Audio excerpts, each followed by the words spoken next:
Bonjour à toutes, bonjour à tous. Les entretiens de Shofar vous proposent aujourd'hui une rencontre avec l'un des plus éminents représentants de l'étude juive en Israël, le Rav Shaul David Botchko. Bonjour Rav Botchko.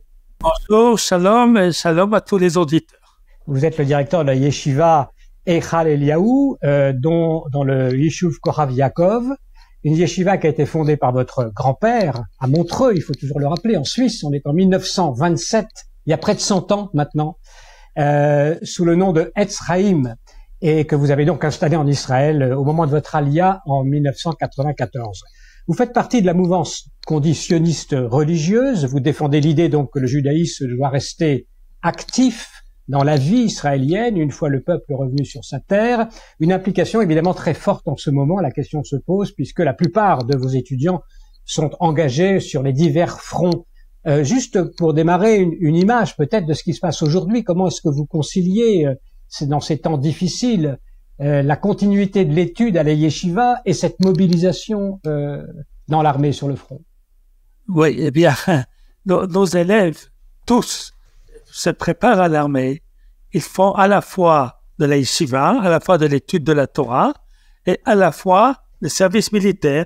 Donc le programme chez nous, ces élèves viennent faire 2 ans de yeshiva, 1 année et demie de service militaire et ensuite 1 année et demie d'études de la Torah.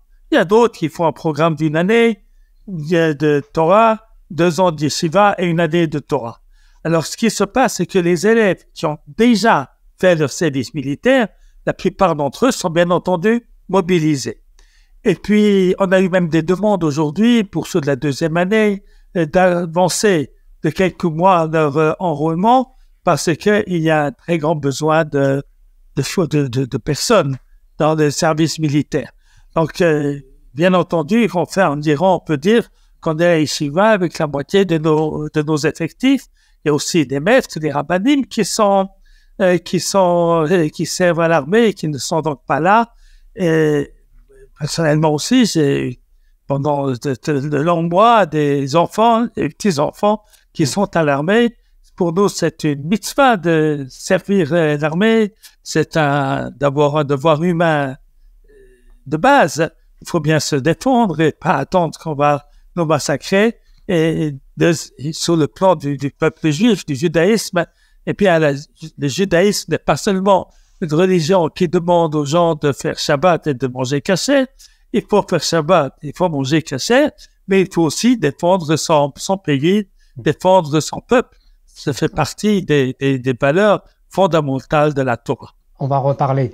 Vous avez écrit un livre qui est intitulé « Étude de la Torah et service militaire ». Est-ce qu'on peut préciser peut-être les sources toraïques qui contraignent, qui amènent à l'obligation précisément de s'engager dans une guerre pour Israël? Alors, il y a cela 3 éléments. Le premier, c'est ne pas besoin de Torah. Vous savez, il n'y a pas dans la Torah une mitzvah, l'obligation de manger, l'obligation de travailler, bien que c'est une obligation qui est marquée dans le Talmud. Mais ça ne fait pas partie des 613 commandements. Pourquoi? Parce que tout comme il n'y a pas un ordre de respirer, il n'y a pas un ordre de manger, ça c'est des choses que l'homme fait pour lui. Que sans cela, on ne peut pas vivre. Et se défendre fait partie de ce point absolument fondamental et essentiel de l'humain, qu'on doit se défendre et pas se laisser tuer. La Bible commence par Caïn qui a tué Abel. Et le Midrash nous explique qu'Abel, au début, il était plus fort que Caïn. Et Caïn lui a dit « Attention, pitié de moi », lui a raconté des salades. Et alors Abel a lâché son entrainte et Caïn a profité pour le tuer, pour nous enseigner que dans ce monde que nous vivons, eh bien, il faut se défendre, autrement, le juste n'a pas de place. Ça, c'est premièrement. Deuxièmement, nous voyons dans la Torah, nous voyons Moshe. D'abord, avant Moshe, nous voyons Abraham Avinu. Il entend que son neveu a été fait prisonnier, qu'il s'est séparé de lui, de manière honteuse. Il entend qu'il s'est fait prisonnier. Qu'est-ce qu'il fait, Abraham? Il fait la guerre. Et la Torah nous le raconte, nous apprend ce qu'il faut faire lorsqu'on a captivé quelqu'un. Et puis, Moshe Rabbeinu, la première chose qu'il fait qu'on nous raconte de son acte, c'est lorsqu'il voit un Égyptien qui frappe un Juif, son frère, un Hébreu, son frère, il va, Moshe Rabbeinu, l'homme d'esprit, l'homme qui donne la Torah, eh bien, il a reçu la Torah parce qu'il a su voir son frère. Alors, donc, c'est le deuxième mot. C'est l'histoire du peuple juif.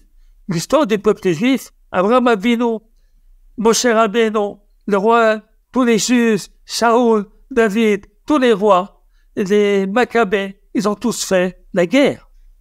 Ça, c'est donc le deuxième point. Le troisième point, c'est marqué longtemps à la Torah, l'otamod adam recha. Tu vois ton prochain qui est en danger, tu dois le secourir. Alors, quand tout le peuple juif est en danger, eh bien, il faut bien le secourir. On ne peut pas rester indifférent. Et il faut savoir que le Midrash dit que ce verset, l'otamod adam recha, il est le pendant dans les 10 commandements de ne pas assassiner. C'est-à-dire que l'indifférence, ne pas défendre l'autre qui est en danger, eh bien finalement, c'est considéré chez nous comme un assassinat. Et puis, ajoutons que le Rambam nous dit qu'il y a d'abord, c'est une Gemara dans Sota, qu'il y a des guerres qui sont une mitzvah, qui sont une obligation. Et lesquelles? Eh bien, c'est précisément, c'est dans le chapitre 5 des lois des rois, c'est celle de défendre Israël devant ses ennemis. Et la Gemara nous dit, dans le traité de Sota, que même si pour des guerres qui ne sont pas des guerres obligatoires, il y a des personnes en Arapos qui sont quittes d'y aller, qui viennent se marier, qui viennent acheter une maison, eh bien, lorsque c'est une guerre de mitzvah, tout le monde doit y aller, nous dit la Gemara, même Khatan michedro vekala mechupata. Le Khatan quittait le dès du mariage et la Kala allait à la Choupa. Alors nous avons vu cela dans cette guerre. Des hommes qui étaient au front lorsqu'ils ont un enfant et qui a la Brit Mila. C'est extraordinaire. Ça, c'est le peuple juif qui font la mitzvah de secourir son peuple. C'est l'obligation, c'est marqué en toutes lettres dans notre enseignement. Eh bien, tous ces éléments-là, fondement de l'humain, l'histoire des grands d'Israël depuis Abraham Avinu, l'interdiction d'être indifférent au sens de son prochain est en danger, et ce qui est directement la guerre de mitzvah. Alors, en fait, c'est pas une obligation seulement pour les Juifs qui habitent en Israël. Un Juif qui habite où que ce soit dans le monde, eh bien, finalement, il est protégé par l'État d'Israël. Eh bien, il a cette mitzvah, s'il est jeune, de monter en Israël et de faire son service militaire, de participer à la défense de notre pays. C'est ça qu'il faut faire. Absolument. Oui. Est-ce que vous êtes d'accord qu'il y ait tout de même des exemptions de service militaire pour les élèves des yeshivot, comme le demandent certains mouvements orthodoxes assionistes? Il y a toujours des exceptions. Il y a jamais de règles absolues. Non, on ne peut pas vivre dans un monde avec des règles absolues. Mais le principe, c'est que même quelqu'un qui étudie la Torah doit faire son service militaire. Pourquoi? Parce que la Torah que nous étudions, c'est pas seulement une étude, mais c'est une étude pour appliquer. C'est, par exemple, j'étudie le commandement qu'il faut respecter ses parents. Eh bien, c'est pas pour l'étudier et ne pas les respecter ensuite.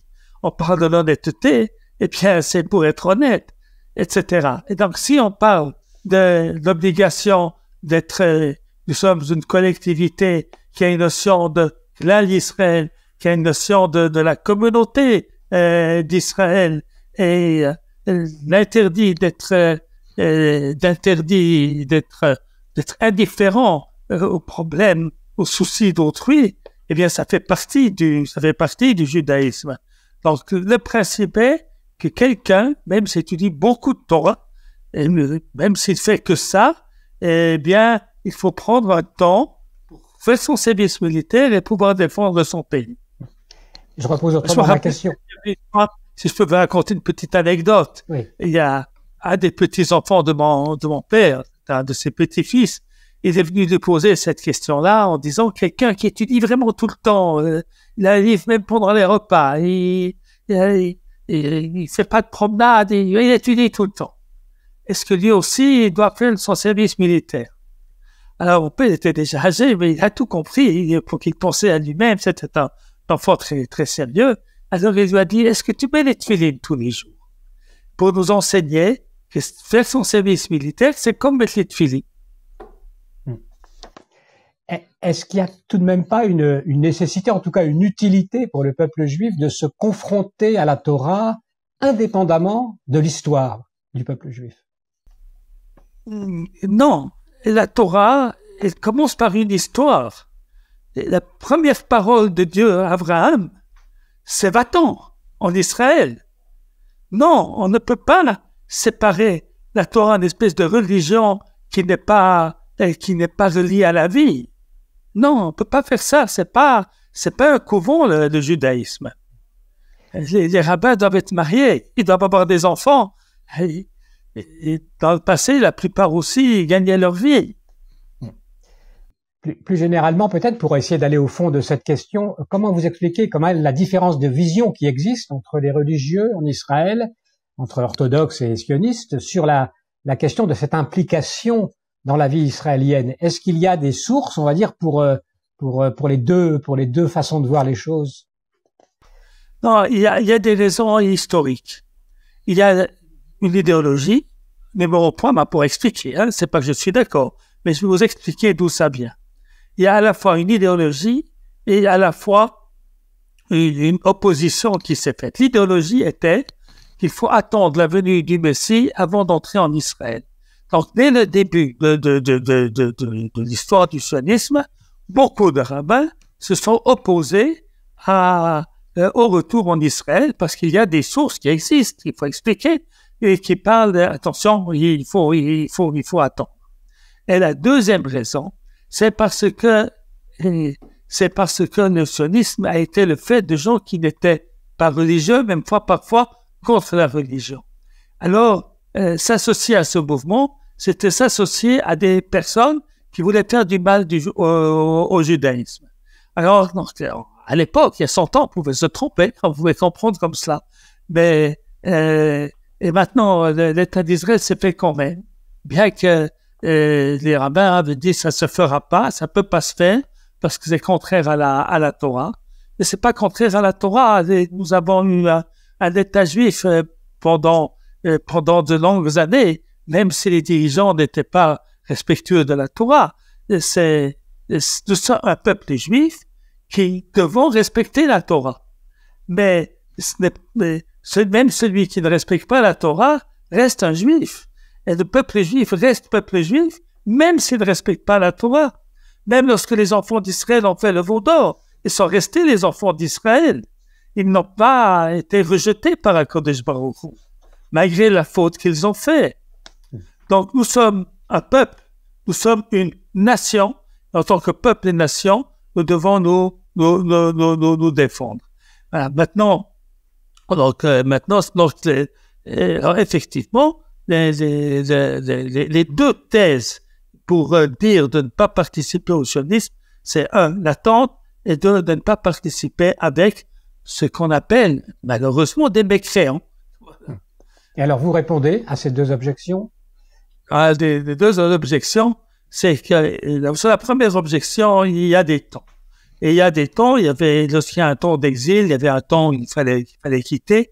Si on mettait tout le poids pour le retour en Israël, alors que ce n'était pas possible, on détruisait le peuple juif. Alors, il n'y avait plus rien. Donc, lorsqu'il n'y a pas d'État, il faut que la synagogue soit au centre. Et c'est une première chose. Deuxième chose, c'est ces textes-là ne sont pas rapportés par les décisionnaires. Vous savez, dans le judaïsme, nous avons beaucoup de littérature. Et puis ensuite, nous avons ce que les décisionnaires ont rapporté dans leurs livres. Et dans les livres des décisionnaires, Rabbi Moshe ben Nachman nous explique qu'en tout temps, nous avons une mitzvah d'habiter en Israël, de conquérir le pays et de ne pas le laisser en désolation ou dans la main d'autres. Maïmonide que l'on considère un petit peu moins ce disque Rasmani, et dit qu'en toutes circonstances, en toute époque, il faut habiter en Israël. Et que celui qui quitte Israël pour l'exil, eh bien, il est comme un idolâtre. Parce que finalement, on ne reconnaît pas le Dieu de l'histoire. On ne reconnaît que le Dieu de la religion. Mais le Dieu d'Israël, c'est le Dieu de l'histoire. Et la deuxième objection sur le fait d'être avec des laïcs, on va dire, des non-religieux, des anti-religieux. Avec des laïcs. Alors, c'est la raison de savoir comment est-ce qu'on voit l'autre. Comment est-ce qu'on le voit. Parce qu'il faut bien comprendre quelque chose. Alors, ça, c'est un processus historique qui s'est passé. Le processus est que le monde rabbinique à l'époque, pas tous, il y a eu d'autres visions, tu vois, mais ceux qui ont eu le poids et qui étaient parfois avec certaines, surtout même des débats très violents, eh bien, se sont opposés au mouvement de retour. Alors les jeunes qui comprenaient, qui ont compris qu'il n'y a pas d'espoir de rester à Varsovie, de rester à Kishinev, de rester dans ces villes-là, encore la Shoah, eh bien, pour monter en Israël, ils ont dû se révolter contre la religion. Alors, nous avons une responsabilité que nos jeunes se sont révoltés contre la religion. La même chose, ça s'est passé, l'opposition aux études générales. Alors, dans la Torah, il n'y a aucune interdiction de faire des études générales.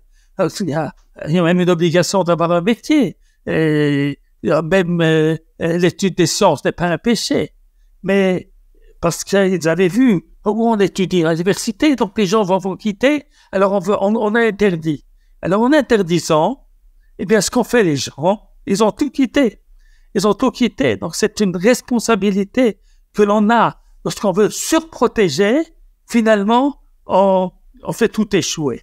Alors, c'est ce qui s'est passé. Il s'est passé que le monde rabbinique s'est opposé. Il n'a pas compris les besoins de l'époque. Il y a de grandes exceptions très importantes, mais dans un très grand nombre de ces grands maîtres que moi je respecte de toute manière, je respecte tout le monde, et je lis même leurs livres, etc. Il n'y a pas de problème. Mais donc on est responsable que les gens nous ont quittés. On est responsable parce qu'on n'a pas donné un judaïsme qui permet de vivre dans un monde moderne. Deuxièmement, décider de quelqu'un que c'est un mécréant parce qu'il n'est pas exactement comme moi, eh bien, c'est aussi contraire à mon avis, c'est aussi contraire à la Torah. Il est bien évident, Maïmonide a écrit ça il y a 1000 ans, que les gens qui quittent la religion, c'est par ignorance, c'est par erreur, c'est pas par méchanceté. La notion de rachat, elle existe d'après nos textes, de celui qui connaît la vérité et qui fait exprès contre. C'est cela. Ça, il n'y a pas. C'était des gens même extraordinaires qui étaient prêts à donner leur vie pour le recouvrement d'Israël. Alors, on ne peut pas les appeler Rechaïm. Ce ne sont pas des méchants. Ce sont des gens extraordinaires. Et c'est comme ça qu'il faut les regarder. Et si on les regarde comme ça, eh bien, il y a plus de chances qu'on va pouvoir se mutuellement respecter. Ouais. Le Rav Kook disait qu'ils avaient encore plus de mérite, justement, de s'engager à assécher des marais sans être dans un système idéaliste de la religion. Oui. Bien qu'il faut le dire, c'est important de le savoir historiquement, le rôle extrêmement important du judaïsme pour le retour en Israël. Sans la fidélité pendant 2 millénaires à Israël, grâce à celui qui étudie la Torah, qui vit la Torah, qui a prié tous les jours en direction de Jérusalem, qui a étudié les lois qui concernent la terre d'Israël, etc., eh bien, le sionisme n'aurait pas pu naître. Et d'ailleurs, il y a des rabbins éminents, à Berlin, Rav Kook, sans bien entendu, et qui ont compris, et puis qui ont éveillé l'amour pour Eretz Israël. Donc, il ne faut pas les oublier. C'est-à-dire, sans eux, sans ce fondement religieux, il n'y a pas de raison d'être entre la terre de Palestine ou d'Israël. Alors on ne peut pas séparer la religion et la Torah de notre retour sur cette terre. Un petit peu, quelqu'un disait un jour, une tragédie du peuple juif, c'est que beaucoup de gens sont sur une terre dont ils basent les droits sur un livre qu'ils ne respectent pas. Alors, nous espérons qu'on va pouvoir faire le lien entre la fidélité à la terre et la fidélité à la Torah. La fidélité au pays sans la Torah n'est finalement pas possible. Parce que pourquoi est-on revenu justement sur ce pays-là après 2000 ans d'exil? Alors, il n'y a aucun parallèle dans l'histoire humaine d'un événement pareil.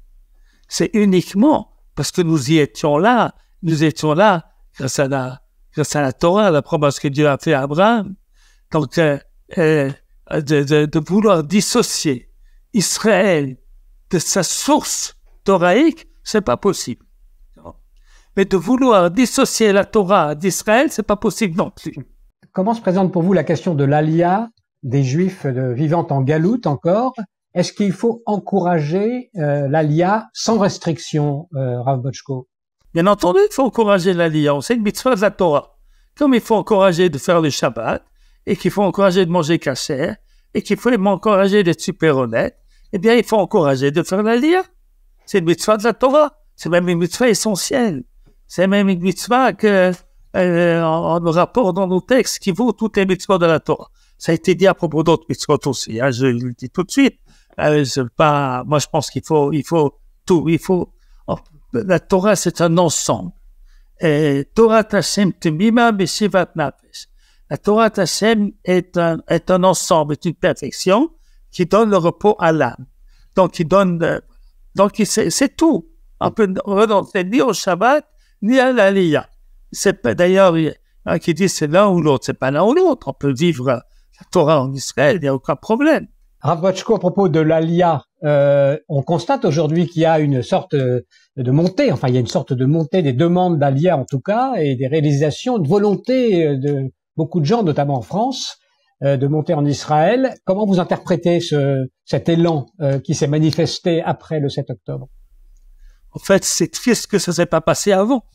D'abord, nous sommes dans un processus de délivrance. Il faut savoir que à la destruction du deuxième temple, avant la destruction du deuxième temple de Jérusalem, il y avait en Israël près de 3 millions de Juifs. Après la destruction et des exils, il en restait 900 000. Et puis ensuite, il y a eu la révolte de Bar Kokhba, ça diminue encore à 300 000. Puis ensuite, on ne pouvait pas vivre en Israël, ça diminuait, et dans les années 1500, il n'y avait plus que 5 000 Juifs en Israël. Et en 1800, ça a commencé à remonter, on était 8 000. Et puis en 1933, on était 300 000. En 1939, on était 600 000. En 48, excusez-moi. Peut-être que je me trompe un peu dans les chiffres. J'ai pas la feuille sous les yeux avec les chiffres exacts. Et en 1967, à la guerre des 6 jours, on était 2 millions de Juifs. Et aujourd'hui, on est 7 millions de Juifs. Ce retour du peuple juif en Israël est la preuve absolue de la vérité de la Torah. Pourquoi? Parce que ces prophéties, même si on dit que quelqu'un a inventé, c'est quelque chose qui existe depuis des millénaires. Et c'est quelque chose d'insensé. Qu'un peuple va quitter pour très très longtemps sa patrie et va y revenir. C'est quelque chose que personne ne peut deviner. Et c'est marqué dans la Torah en toutes lettres. Et les prophètes ont prophétisé de cela en long et en large. Alors, lorsque nous retournons en Israël, c'est, en vérité, nous sommes en grande période de délivrance. Et si vous me dites, moi, je connais pas les chiffres, qu'est-ce qui se passe aujourd'hui? Eh bien, fait augmenter le désir de l'Aliyah, bien, vous me donnez une très, très bonne nouvelle. Un peu triste qu'il faut une guerre pour que l'on comprenne, notre devoir. Mais enfin, mieux vaut tard que jamais. Moi, je suis persuadé que le mouvement de l'Aliyah va continuer. Vous savez, la délivrance ne se fait pas un jour. C'est changer des mentalités de 2000 ans. C'est pas simple. C'est pas simple du tout. Quelqu'un qui qui grandit en France, et puis qui est bien là-bas, il y a une synagogue, il y a une école juive, et puis il y a des études qui sont payées par l'État, et on peut avoir une bonne carrière, il y a un très bon salaire. Comprendre qu'il faut changer la direction de sa vie, c'est pas facile. Donc, moi, je condamne personne. C'est pas facile. Je sais pas si je serais à la place si j'aurais pu le faire. Donc, voilà. Mais, Baruch Hashem, nous sommes en chemin de la délivrance. Nous sommes encore une étape de la délivrance. Alors, c'est encore un message d'espoir. Et puis, alors, j'appelle s'il y a des gens qui m'écoutent, si c'est chauffeur qui organise, eh bien, ça doit marcher. Les gens qui doivent écouter, eh bien, je fais un appel. Venez nous rejoindre. On a besoin de vous. Et puis vous, peut-être, vous avez aussi besoin d'Israël. Mais nous, Israël, on a besoin de Juifs. Vous savez, s'il y a des problèmes démographiques, il y a des Arabes, etc., ils ne sont pas tous nos amis, et donc ces choses ne sont pas simples. Eh bien, plus nous serons nombreux, eh bien, ce sera la véritable réponse qu'Israël est à nous. Pour parler de l'histoire actuelle, Rav Bochko, est-ce que les ressources de la tradition juive peuvent nous donner une lecture de notre actualité marquée par cette période bouleversante qui s'est ouverte après le 7 octobre? Oui. Alors, je vais peut-être dire deux choses. D'abord, il n'y a rien de nouveau sur la terre. Oui. Depuis que le peuple juif existe, on essaie de le détruire. Nous disons ça dans la Gada de Pessah. Hein? Il n'y a pas qu'un seul qui s'est levé pour nous détruire. Et la Bechol Dor Vador, en toute génération, on veut nous détruire. Donc, Esav a voulu tuer Jacob. Ensuite, Laban l'a persécuté. On est arrivé en Égypte. Les Égyptiens nous persécutent. Les Juifs sont entrés en Israël avec Josué. Il y a eu des guerres sans fin avec les Philistins, avec Midian, avec d'autres encore. Maintenant, il y a d'autres lectures, le Echad Bilvad. Amad Aleinu Lachalotenu. C'est le manque d'unité. C'est lorsqu'on se dispute, on est descendu en Égypte. Il y a eu, et Joseph a été vendu par ses frères. Donc, nous devons tout faire pour rester unis.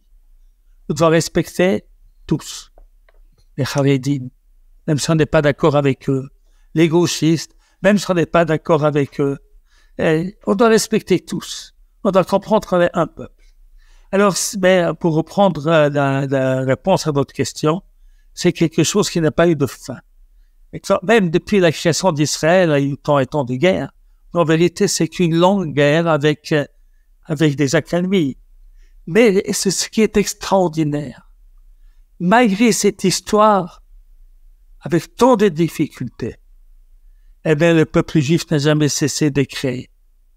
Pendant l'exil de Babylone, le Talmud a été créé, construit. Extraordinaire. Maïmonide, en Égypte, les Rifs, au Maroc, des grands sages, partout sur le globe humain. Et aussi des portées juives, non seulement pour le judaïsme, pour l'humanité toute entière. Et donc, ça, c'est quelque chose d'extraordinaire. Un peuple qui a été tant persécuté, eh bien, qui finalement, il survit à toutes ces persécutions, et pendant, il continue de construire. Dans Israël, on est en difficulté aujourd'hui. Il y a 100 000 personnes qui ne sont pas chez eux à la maison. Mais le pays continue de vivre. Et les femmes, les hommes et les femmes se marient, et ils ont des enfants, et l'histoire continue. Et il y a une économie qui fonctionne, etc., etc. Donc, il faut mettre ce qui se passe, une perspective historique de la lutte du mal, de ceux qui veulent éliminer Israël qui est représenté sur terre. Et c'est ce qui se passe aujourd'hui, donc c'est pas quelque chose de nouveau. Oui. Maintenant, pour dire s'il y a un espoir, alors j'aimerais dire qu'il y a un espoir. Parce que nous avons expliqué tout à l'heure pourquoi les gens ont quitté la religion, parce que pour entrer en Israël, les Hamas étaient opposés. Alors, ils ont compris, ceux qui n'étaient pas religieux, que le retour doit se faire par l'acte des hommes, pas dans l'attente. Maintenant, ensuite, le danger qui vient, c'est qu'on croit que tout dépend de nous et qu'on n'a pas besoin de Dieu. Hein? nous savons aujourd'hui que l'éternité d'Israël, l'existence d'Israël, elle dépend beaucoup, beaucoup du miracle. Hein, vous savez, on a le sud, on a le nord, on a l'est, on a l'intérieur, on a très loin, et l'Iran, et encore la Chine et la Russie qui nous aiment pas tellement. Et comment un petit peuple comme ça peut faire face à tout cela? Eh bien, il faut comprendre. Et il y a beaucoup qui comprennent aujourd'hui. Il y a beaucoup qui comprennent aujourd'hui que on ne peut pas séparer la Torah, Dieu, du peuple juif. C'est pas grâce à notre intelligence. Vous savez, un verset magnifique dans la paracha de Ekev. Ne dites pas, mon intelligence, ma force, mon courage m'ont donné la victoire. Mais qu'est-ce que tu dois dire? C'est Dieu qui te donne la force de pouvoir avoir la victoire. C'est toi qui vas la victoire. Tu dois te battre. Il ne fait pas à ta place. Mais il t'aide. Il te soutient. Et c'est très important de le comprendre. Alors, je crois qu'il y a, vous savez, c'est le retour après 2000 ans d'exil. Ça prend du temps. Eh bien, on en fait encore une étape. Des choses qu'on doit comprendre. Et ça fait très mal parce qu'il y a encore beaucoup de gens qui sont encore emprisonnés, captifs chez des hommes qui sans aucun doute leur font du mal. Et c'est terrible cette pensée-là. C'est dramatique, mais ceci dit, si on ne regarde pas le moment, on regarde l'histoire, c'est quelque chose qui va nous faire avancer. De combien de pas, je ne sais pas. Je ne sais pas super. Je ne pense pas que ça va faire 1000 pas, mais ça va faire certains pas. Ça a commencé avec la guerre des 6 jours. On a commencé à comprendre. Et puis, ça continue avec la guerre des Kippour. Et ça continue. C'est des petits pas. Alors, peut-être qu'avec cette guerre, ça fait plus qu'un petit pas, un grand pas. Mais il faut la patience. Mais n'oublions pas que malgré toutes ces difficultés, nous continuons de vivre, nous continuons de construire, nous continuons d'œuvrer pour nous, pour le peuple d'Israël, pour le monde entier. Israël n'arrête jamais sa contribution à l'humain de manière générale. Il ne faut pas l'oublier. Donc, il y a des difficultés, c'est un moment difficile, très difficile, et nous espérons qu'Akadosh Baruch Hu donne la sagesse à nos dirigeants de prendre les bonnes décisions, parce que c'est extrêmement compliqué, et il faut beaucoup de sagesse pour pouvoir prendre les bonnes, nous faisons notre prière pour l'État d'Israël. Dans cette prière, nous disons, Akadosh Baruch Hu, eh bien, nous prions Hachem d'inspirer nos dirigeants pour qu'ils agissent dans le bon intérêt de notre peuple.